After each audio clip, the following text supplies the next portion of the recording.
भाई आज की वीडियो के अंदर एक बहुत ही अच्छी चीज़ सीखने जा रहे हैं, क्योंकि लॉ के स्टूडेंट हैं तो हमें पता होना चाहिए कि ministry of law and justice का क्या काम होते हैं। फंक्शंस को समझेंगे और इस वक्त इसका हेड क्या है और इसके बेसिक ये किन चीज़ों से डील करती है। तो अगर स्टार्ट करें तो पहले हम ये देखेंगे कि ये पाकिस्तान का एक ऐसा डिपार्टमेंट है जिसका काम है लॉ से जो भी रिलेटेड चीज़ें हैं उनको मैनेज करना। अब ये एक एडवाइजरी सर्विस ऑर्गेनाइजेशन होती है जिसका बेसिकली काम होता है जो हमारी प्रोविंशियल या फेडरल गवर्नमेंट होती है उसको हर तरह की लीगल और लेजिस्लेटिव मैटर में हेल्प करना। अब क्या फ़र्क है लीगल और लेजिस्लेटिव मैटर्स के अंदर। तो देखें बेसिकली लीगल मैटर्स वो जो कि सिर्फ़ और सिर्फ कानून को रेगुलेट करने के लिए हेल्पफुल हों, उनके प्रोसीजर से या उनके कोई एक्ट वगैरह से रिलेटेड हो। जबकि जो लेजिस्लेटिव होती है वो नए कानून मेकिंग या नया कानून बनाने से रिलेटेड जो काम होता है उसे हम लेजिस्लेटिव वगैरह बोलते हैं। तो ये एक इसका जो काम है ये लीगल एडवाइजेस प्रोवाइड करती है हमारी प्रोविंशियल गवर्नमेंट्स को और साथ ही हमारी फेडरल गवर्नमेंट को। इसके अलावा एडमिनिस्ट्रेशन ऑफ जस्टिस यानी मुआशरे के अंदर या पाकिस्तान के अंदर इंसाफ को कायम करना, इंसाफ मुहैया करके देना, स्विफ्ट जल्दी जस्टिस देना और एक्यूरेट जस्टिस देना भी इसी का काम होता है, या ये सारे काम इसके अंडर में होते हैं। इसके अलावा इसके पास एक पॉलिटिकल एग्जीक्यूटिव फिगर भी होता है जिसको हम मिनिस्टर ऑफ लॉ कहते हैं, जो कि इलेक्टेड होता है, इलेक्टेड लेजिस्लेटर या पार्लियामेंट्रियन होता है। अब इसका जो काम होता है ये ministry of law and justice का, ये लॉज को इन्फोर्स कराने के लिए हेल्पफुल होती है। ये पाकिस्तान का एक ऐसा इदारा है।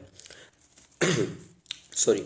अब इसका जो हेड है या इसको जो हेड करती है जो डिपार्टमेंट वो है लॉ सेक्रेटरी ऑफ पाकिस्तान। इस वक्त इसका जो हेड है वो है फ़ारूक नसीम और इसके ये चार चीज़ों से डील करती है। सबसे पहली चीज़ आती है drafting, scrutiny, examination of bills या ऑर्डर्स, या इससे अलावा जो भी लीगल इंस्ट्रूमेंट्स होते हैं उन सारों की स्क्रूटनाइजिंग करना या उनको उनकी एग्जामिनेशन करना या उनको ड्राफ्ट करना। तो ये सारी चीज़ें हमारी ministry of law and justice का काम होता है।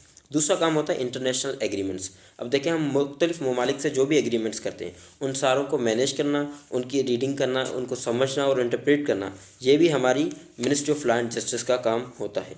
और तीसरा काम है वो है bring law into conformity with the constitution, यानी कोई भी कानून पाकिस्तान के अंदर ऐसा नहीं होगा जो कि अगेंस्ट द कॉन्स्टिट्यूशन हो या कॉन्स्टिट्यूशन को सपोर्ट नहीं कर रहा हो। अगर कोई ऐसा होगा तो फिर उसको कन्फॉर्मिटी में लाया जाएगा।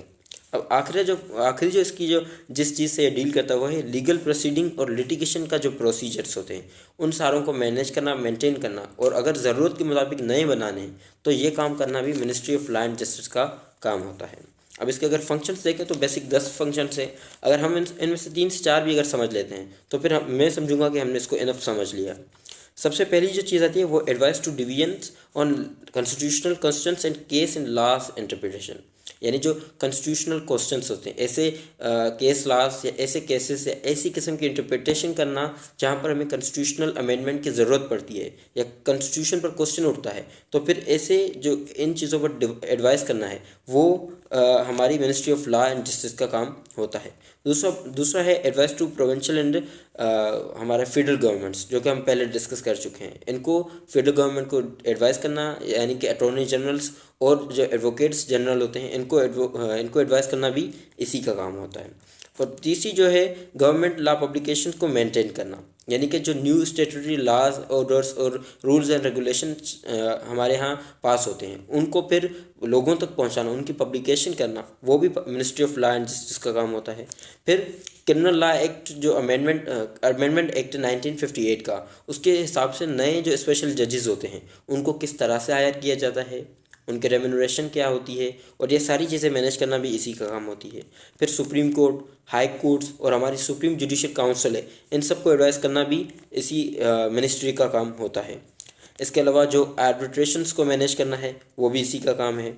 और administration control of Pakistan law commission, यानी पाकिस्तान की जो लॉ कमीशन है जिसे हम सुप्रीम जुडिशल काउंसिल भी कहते हैं या सुप्रीम जुडिशल काउंसिल, जो इनको एडमिनिस्ट्रेटिव कंट्रोल जो है ना इनका सारा, वो मिनिस्ट्री ऑफ लॉ के अंडर होता है।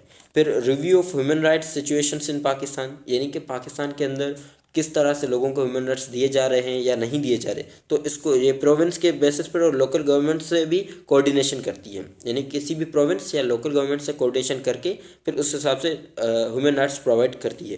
फिर पाकिस्तान की इंटरनेशनल बेसिस पर as a legal body representation कराना लॉ से रिलेटेड, तो वो भी ministry of law and justice करता है। इसके अलावा ह्यूमन राइट्स जो एनजीओज होती हैं इनको चलाना भी ये सारा का सारा ministry of law and justice का काम होता है।